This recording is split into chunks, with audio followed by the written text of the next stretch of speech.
And 3, 2, 1. Okay, so welcome back to another episode here on Sandy Bay Media. Make sure to give us a like and a follow. It helps the page out. We're going to be looking at Adelaide University over in South Australia. Soccer team, obviously. We're joined by Mark and Costa. Costa's the head coach of the senior women's in the NPLW, and Mark is the director of coaching for the club. Mark, can you just give us a little bit of background on yourself and your role? My role is helping out coaches, so I do a lot of coaching of coaches and supporting the senior coaches. So from looking at and managing our budget, how we best utilise it to ensure that Costa has the resources and the players have the resources that give him the best chance to have a successful year and encourage our players to develop. Fantastic. And Costa, can you just introduce yourself really briefly? Yeah, sure. So I'm the WMPL coach at Adelaide University in my third season with the WMPL group. I've been with the club in total as a coach 11 seasons. So Okay, wow. my journey started in the community leagues, working my way up through the ranks, and then started with this team in 2018. Fantastic. And Mark, can you just give us a background on the club and the structure and how it's set up? Club's been around since 1936, so we're the second oldest club in South Australia. Yeah. Was founded predominantly, obviously early on it was very much male focused. Yep. We've been, we went into the women's game, and we've now grown to the point that we're, I believe, the biggest club in South Australia across men's and women's. Yep. We've got at the moment, I think this season, 16 female teams. Wow. That can expand at any time up to 20, depending on how many teams we have in community leagues. So that would be particularly amateur women. But we are quite a large organisation. Brilliant. Throw this one to Costa. What do you think attracts players to the club? Yeah, look, I think there's a few factors there, and it depends, I guess, what kind of level the players are coming in at. I think we're a very centrally located club, right on the banks of the River Torrens, just across the road from the main university campus. Okay.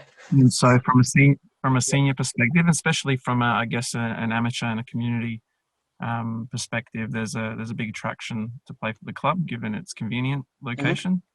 And being positioned in North Adelaide, we're around a lot of the residential colleges as well. So we find that a lot of players during their university years like to come to the club.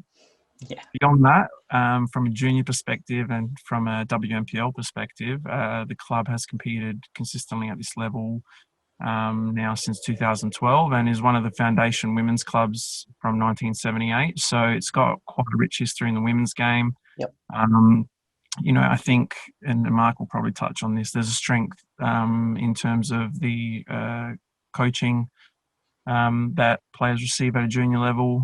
We've taken great care in ensuring that the program that's in place and the coaches that are in place are developing these players. And, as the senior coach, I've definitely benefited from that. I think over the last 3 seasons, we've debuted all 15-year-olds, which has been, exceptional for the club to be able to do. And I think that opportunity for younger players to get a look in at senior level is something which starting to now become a little bit more common with some of the WMPL clubs. But I think Adelaide University players do know that if you're good enough, you're old enough. And that's also another factor that draws them to the club.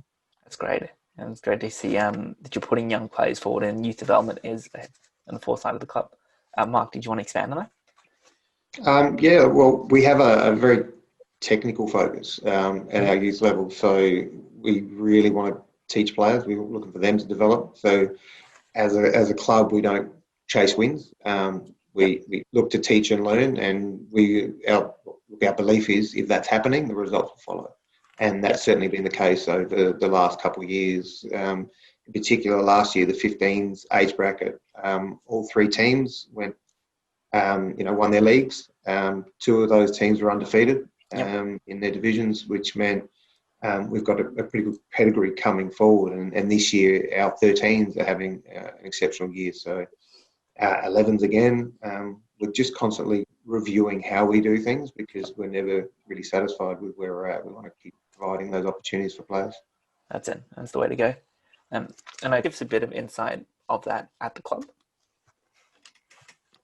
Sure. So the club has a fairly broad base in terms of the number of teams it has and attracts players to, especially at that community level. So from an amateur men's perspective, an amateur women's perspective, the club's done a really good job in attracting people to the club and retaining them as well. A number of players start during their university years and continue on playing for the club if they remain in Adelaide. Yep. And what we found is that's helped grow the member numbers quite significantly. And I think the club takes a lot of pride in the achievements of those teams too. Mm-hmm. Our community women's teams, for example, over the last few years have won the Division 3 title on 2 occasions, the Division 1 title, the Division 1 Cup on a couple of occasions, the Division 2 titles. So there's a great kind of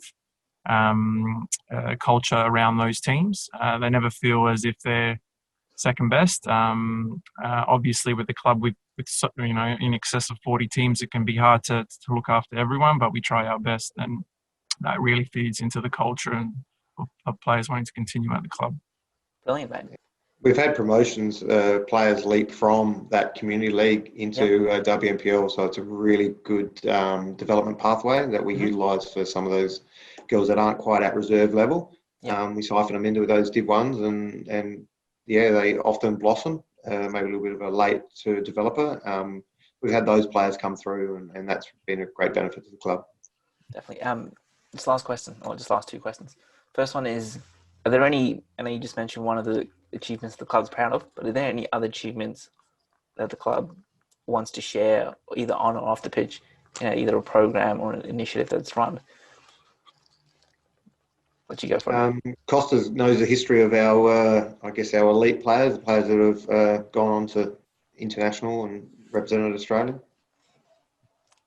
Yeah, so the club takes great pride in anyone that we're able to have had an association with which goes on to represent the country. Our one and only Socceroo, whose Socceroo's cap is proudly displayed at the club, Ian Evans. He was part of the club in its early years, so in the late 1930s, and then from a Matilda's perspective on the women's side, we take great pride in our association with Moya Dodd, who was part of the club again in its early years during that 80s period. And there have been others over the years. Obviously, one of the recently capped players in Jenna McCormick spent a number of her years once she moved down from Mount Gambier with us, and we take great pride in seeing her success and moving overseas to Spain as well. We've had a number of junior Matildas as well, who some of which are still with the club, and we're quite proud of that elevation and promotion of players. Mark loves to say that we are a stepping stone onto greater things for a lot of these young players, and that's something that we really hold instead when we develop them and give them opportunities at senior level. That's the way to go. It's about getting the players where they want to go. We want them to outgrow us ultimately. So if we can help them elevate and we see them off to bigger and better, it will, I guess, obviously paint us in a very, very good light that players want to emulate them and hopefully want to come and allow us to help them in their development. Exactly. And just to finish off, what's sort of the ambition, or what's the club looking to do over the next several years or go? Start off with you, Mark.